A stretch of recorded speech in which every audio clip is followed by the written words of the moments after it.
Welcome to the deep dive. Great to be here. Our mission, as always, is pretty simple. We take a source, something interesting, and we unpack it for you. Yep. Pull out the key insights, give you the context. So you can get up to speed fast, maybe have one of those aha moments along the way. Exactly. Today we're diving into Yazo's video. It's called Faith in a City That Doesn't Speak It. Mm-hmm. And we're basically using his own words, his narration from that YouTube video, as our source material. It's a very personal piece. It really is. Think of this as your shortcut to understanding what he was really getting at, his intentions behind sharing that experience at the Otsuka Mosque in Tokyo. And what makes it so interesting, I think, is that perspective. It's not some dry academic study. Not at all. It's his journey. Yeah. And it makes you think about faith in a context that, well, maybe isn't the first place that comes to mind for Islam Tokyo. Right. He invites us to look at this contrast between, what you see on the outside, the visibility of faith, and what's going on inside. That personal conviction.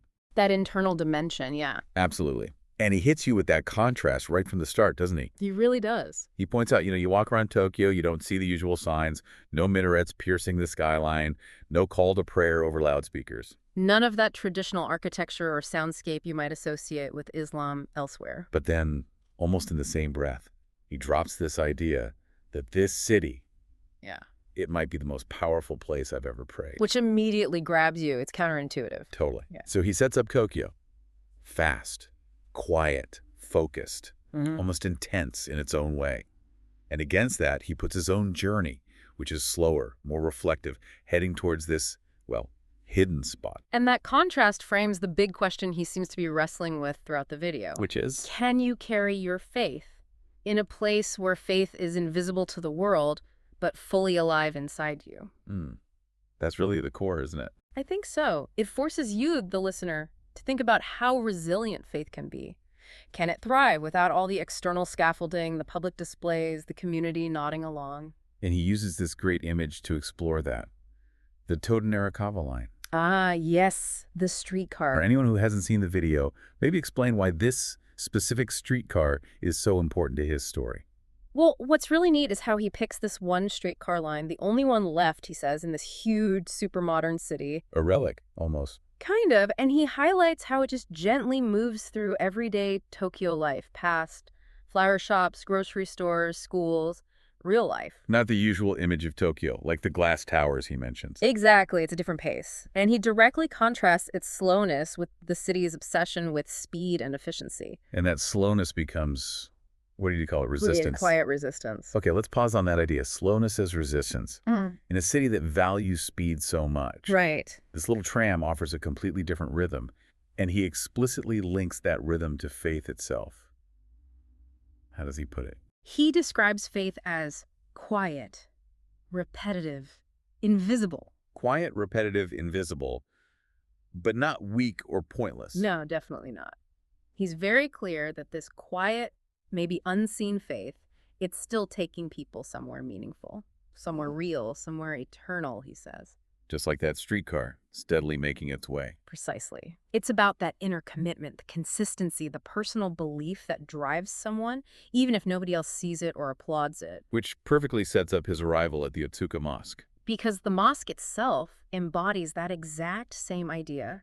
Hidden, yet powerful. Yeah, he makes a point of saying it defies expectations. No golden domes, no minarets that reach the sky. It's a prayer room hidden inside an ordinary building. That's his description. Very simple. And yet, despite how plain it looks from the outside, he feels something profound there, something ancient and sacred. Which brings him to a really important theological insight he shares. Go on. He says, quite directly, Allah does not dwell in marble. He dwells where hearts return to him. Wow. Okay, so that shifts everything. Completely. It takes the focus away from the fancy building, the architecture. And puts it squarely on the worshiper's inner state, their heart. The intention, as he puts it. That's the true essence of a mosque, or any place of worship, really. It's about the sincerity of the people there. So following that logic, the outward signs, the symbols, they aren't the main thing. They're secondary, maybe? It's the genuine connection that counts no matter what the surroundings look like. Yeah. And he pushes it further, saying, you don't need to be surrounded by believers to live as one. Exactly. He's emphasizing how personal yet universal faith can be. which leads him to contrast places where Islam is very visible, very public, Right. with Japan, where, as he says, it lives silently, in the soul, not the streets. And that silence, that lack of outward show, he frames it almost as a test. A test of faith, yeah. His words were, to be Muslim without applause, to bow without the call.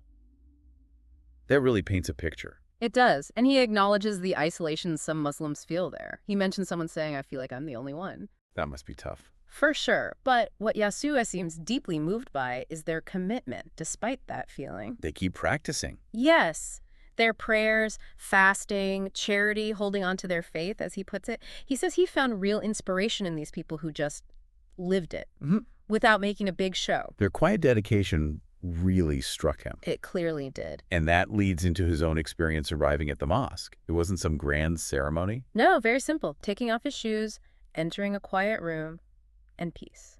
That's how he describes it. Just peace. Yeah. It really underlines that central theme again. Yeah. The internal experience is what matters. And his final message in that section really sums it all up beautifully. What does he say?